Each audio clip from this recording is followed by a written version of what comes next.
সারা পৃথিবীতে রবীন্দ্রনাথের মতো প্রতিভা বিরল। তার ছেলেবেলার সেই স্মৃতি তিনি ছেলেবেলা গদ্যাংশটিতে সুন্দরভাবে লিখে গেছেন। এই ছেলেবেলা একধারে ইতিহাস, অন্যদিকে রূপকথা। এই ছেলেবেলার কিছু অংশ আজ আমরা বলে শোনাব। পর্ব 5।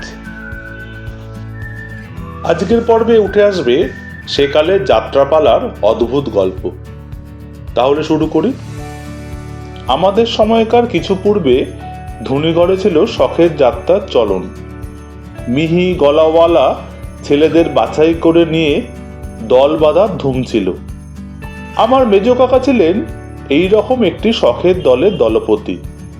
পালা রচনা করবার শক্তি ছিল তার। ছেলেদের তৈরি করে তোলবার উৎসাহ ছিল। ধনীদের ঘর পোষা এই যেমন শখের যাত্রা, তেমনি ব্যবসাদারের যাত্রা নিয়েও বাংলাদেশে ছিল ভারী নেশা। এ পাড়ায় ও পাড়ায় এক একজন নামজাদা অধিকারীর অধীনে যাত্রার দল গজিয়ে উঠত। দলকর্তা অধিকারীরা সবাই যে জাতে বড় কিংবা লেখাপড়ায় এমন কিছু তা নয়, তারা নাম করেছে নিজের নিজের ক্ষমতায়। আমাদের বাড়িতে যাত্রাগান হয়েছে মাঝে মাঝে। আমি দেখতে পেয়েছি তার গোড়াকার জোগাড় যন্ত্র। বারান্দা জুড়ে বসে গেছে দলবল, চারিদিকে উঠেছে তামাকের ধোঁয়া। ছেলেগুলো লম্বা চুলওয়ালা, চোখে কালি পড়া, অল্প বয়সে তাদের মুখ গিয়েছে পেকে, পান খেয়ে ঠোঁট হয়ে গেছে কালো। সাজগোজের আসবাব আছে রং করা টিনের বাক্সয়। দেউড়ির দরজা খোলা, উঠোনে পিল পিল করে ঢুকে পড়ছে লোকের ভিড়। চারদিকে টকবক করে আওয়াজ উঠছে। ছাপিয়ে পড়ছে গলি পেরিয়ে চিতপুরের রাস্তায়। রাত্রি হবে 9টা। পায়রার পিঠের ওপর বাজ পাখির মতো হঠাৎ এসে পড়ে শ্যাম। কড়া কড়া শক্ত হাতের মুঠি দিয়ে আমার কুনুই ধরে বলে, মা ডাকছে, চলো শোবে চলো।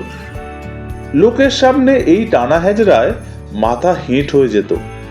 হার মেনে চলে যেতুম শোবার ঘরে। বাইরে চলছে হাঁক ডাক, বাইরে জ্বলছে ঝাড় লণ্ঠন, আমার ঘরে সারা শব্দ নেই। পিল সুজের ওপর টিম টিম করে জ্বলছে পিতলের প্রদীপ।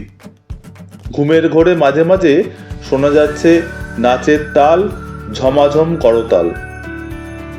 সব তাতে মানা করা বড়দের ধর্ম, কিন্তু একবার কি কারণে তাদের মন নরম হয়েছিল।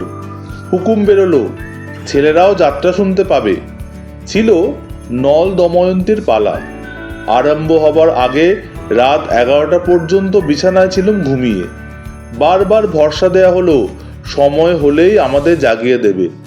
উপরওয়ালাদের দস্তুর জানি, কথা যেন কিছুতেই বিশ্বাস হয় না, কেননা তারা বড়, আমরা ছোট। সেই রাত্রে নারাজ দেহটাকে বিছানায় টেনে নিয়ে গেলুম। তার একটা কারণ, মা বললেন তিনি স্বয়ং আমাকে জাগিয়ে দেবেন। আর একটা কারণ, 9টার পরে নিজেকে জাগিয়ে রাখতে বেশ একটু ঠেলাঠেলি দরকার হতো। এক সময় ঘুম থেকে উঠিয়ে আমাকে নিয়ে আসা হলো বাইরে। চোখে ধাঁধা লেগে গেল। একতলায় দোতলায় রঙিন ঝাড় লণ্ঠন থেকে ঝিলিমিলি আলো ঠিকরে পড়ছে চারদিকে। সাদা বিছানো চাদরে উঠোনটা চোখে ঠেকছে মস্ত। একদিকে বসে আছে বাড়ির কর্তারা আর যাদেরকে ডেকে আনা হয়েছে। বাকি জায়গাটা যার খুশি যেখান থেকে এসে ভরাট করেছে। থিয়েটারে এসেছিলেন পেটে সোনার চেন ঝোলানো নামজাদার দল। আর এই যাত্রার আসরে বড়ই ছোটয় ঘেঁষাঘেঁষি। তাদের বেশিরভাগ মানুষই ভদ্রলোকেরা, যাদেরকে বলে বাজে লোক। তেমনই আবার পালাগানটা লেখানো হয়েছে এমন সব লিখিয়েদের দিয়ে যারা হাত পাকিয়েছে খাগড়া কলমে, যারা ইংরাজি কপি বুকের ধার ধারে না। এর সুর, এর নাচ, এর সব গল্প বাংলাদেশের হাট ঘাট মাঠের পয়দা করা। এর ভাষা পণ্ডিত মশাই দেয়নি পালিশ করে।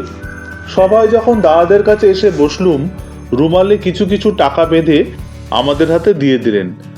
বাহবা দেবার ঠিক জায়গাটাতে ওই টাকা ছুঁড়ে দেওয়াটা ছিল রীতি। এতে যাত্রাওয়ালা ছিল উপরি পাওনা, আর গৃহস্থের ছিল খোশ নাম।